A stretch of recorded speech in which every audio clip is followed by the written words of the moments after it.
So here we are, 6 days until the midterms. President Trump tonight kicked off this 11-rally blitz he has. He was in the state of Florida earlier this evening. Earlier today, I actually spoke to the Republican gubernatorial candidate in that state, Ron DeSantis, and I talked to him about whether he thinks the president's trip to his state will really help him out. Here he is. I think it's mostly about, are we able to turn out? I mean, probably there's certainly hundreds of thousands, but I would say there's probably over 1 million people who voted for the president in 2016 in Florida who don't necessarily vote in midterm elections. Meanwhile, we do have some brand new Fox polling tonight. Interesting, in some key Senate races. Dead heat in Arizona. The Democrat is Kirsten Sinema. The Republican is Martha McSally. They're both at 46%.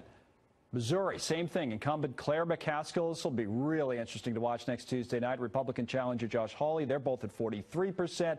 Then over in Indiana, the Democratic Senator Joe Donnelly's actually widened his lead over Republican Mike Braun. He's up by 7 points now. It was only 2 last time we polled it. So we talk midterms with the panel tonight. Greg Gutfeld, show host, correspondent. Greg Gutfeld, show correspondent and reporter for National Review Online, Katherine Timpf. Got it right now. Reason Magazine's editor-at-large, Matt Welch, and Campus Reform Media Director Cabot Phillips are all here. Hey, guys. Hi. Hey. Hey. It's a great Connell McShane costume you have there, Kennedy. Yes, imagine I dressed up as Kennedy or tried to for Halloween. Would have been, yeah, would have been a career ender is actually what it would have been. We're 6 days out. Yeah.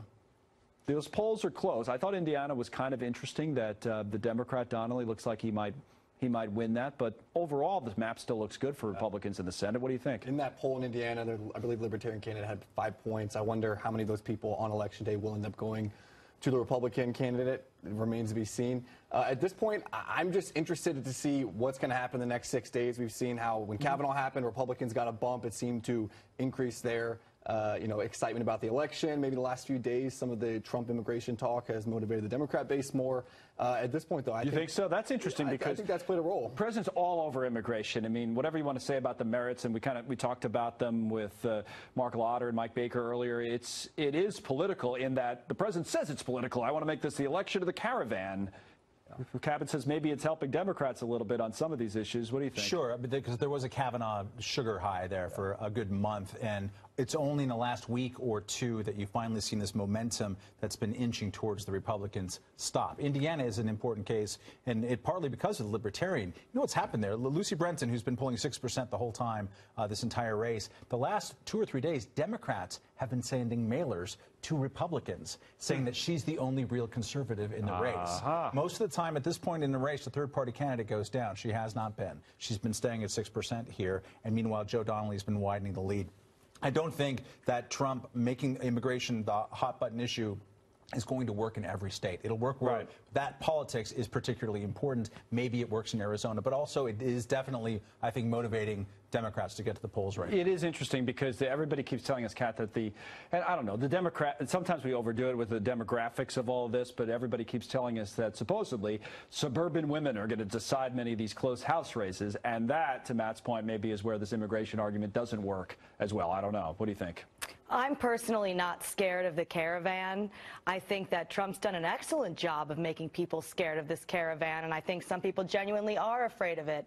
Right. However, I think that it really comes down to voter enthusiasm, and I think that's what he's trying to do by making people afraid, because if you make people afraid, that makes them more likely to go out and get to the polls, because voting is kind of boring. It's important, but it's not fun. You have to leave your apartment and go somewhere where you don't even get to drink anything or buy anything, which really are the only two reasons to ever go anywhere ever, generally. It's like you being here on Halloween. It's like me being here at work on Halloween. I'm not drinking anything at all, and I'm certainly not buying anything. We don't believe any of that. Well, But it's interesting to see. It's interesting to see that he's seeming to try to ramp up enthusiasm, which has really been more so on the Democratic voter side than the Republican voter side, according to the polls. Totally what he's doing, and whether it's working is an open question. Make a quick point. We have another topic. But just that it's interesting that that's what he thinks where enthusiasm lies. Yes. He definitely immigration bashing rather than we have a pretty good economy right now. Definitely, and that's the Cat's point. That's boring to talk about. That's boring to be serious, and I think the president probably feels that way and looks at immigration as the #1 issue for many voters and says, hey, got to get them riled up. And so at this point, I don't think the Democrats have a clear message of what they are for right now, besides just being anti-Trump and resistance against D.C. That might have worked if things were going very poorly in the economy. Right now they aren't, so I don't know if that resistant message should be the #1 message they're pushing. No, you might be right. Now, our next topic is the media, us talking about, well, the media. First, CNN's Don Lemon. A lot of people are talking about this, where he found a new culprit for the unrest in our country. Watch. So we have to stop demonizing people and realize the biggest terror threat in this country is white men, most of them radicalized to the right. Okay, then there's Joy Behar from The View, referred to the president as a psycho, an anarchist, and a maniac. So just another day there. And then you have the president himself earlier this evening telling supporters that if anybody's causing the violence that we're seeing, well, it would be the media. Here he is. The far-left media has spread terrible lies and stories about the Trump administration. We have forcefully condemned hatred, bigotry, racism, and prejudice in all of its ugly forms. But the media doesn't want you to hear your story. You know, one final point before we talk about all this. Jon Stewart, the former Daily Show host, of course, says the media is playing right into the president's hands by battling him every single time. He says because that's exactly what he wants them to do. I think the journalists have taken it personally. Okay, they're that's personally wounded and offended by this man. He baits them, and they dive in. He's able to tune out everything else and get people just focused on the fight. He's going to win that fight. What do you think, Kat? That's the Jon Stewart point, is that media types take it so personally they can't help themselves. Got to fight back every time. Exactly what the president wants. I think that this is never going to end because the media and Trump are having too much fun fighting with each other, which I understand. I've been in entire relationships like that where they just don't end because the fighting is too fun. But seriously, they'll say something like, oh, Trump's a psycho, and a lot of people will say, oh, that's so brave and so great. Like, she called Trump a psycho and gets attention. Or Trump at a rally will say something, oh, CNN, blah, blah, blah, and then everybody cheers and the crowd goes wild. Yeah. They're having a nice time. It's a fight, but it's also a party, which is totally possible, and that's what's going on here. I guess. Is it dangerous? Does anybody think? What do you think, Matt?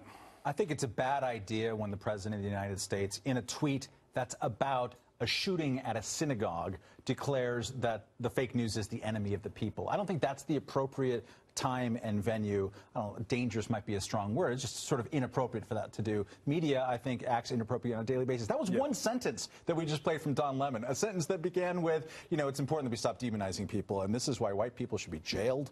It's insane, and this happens when you put yourself in that Jon Stewart role of we have to be in opposition. You're going to take shortcuts away from the truth. Yeah, and you're going to his larger point that we in the media take the bait every time. Yeah, so. and to a certain extent, I think a lot of the media does feel the need to outdo themselves. It started during the 2016 election. They said if Trump just wins, just flat out him winning will be the end of the world, Armageddon will ensue. That didn't happen. So then they said, okay, well now if Kavanaugh gets in, if Gorsuch gets in, if tax reform passes, millions of people will die. They keep feeling the need to ratchet up all the crazy bad things that will happen, and I think American people are starting to see rhetoric and results not mixing, not necessarily matching, and Trump obviously does play a role in the division there, so I think they're both in the wrong. I'm going to wrap you guys so you can go trick-or-treating, so thanks a lot for coming in tonight. We appreciate it. Yep, enjoy. In a moment, the president's saying the economy's red hot, but claiming the stock market will crash and burn if Democrats win in the election next week. Jonathan Hoenig doing some math on that. He's next.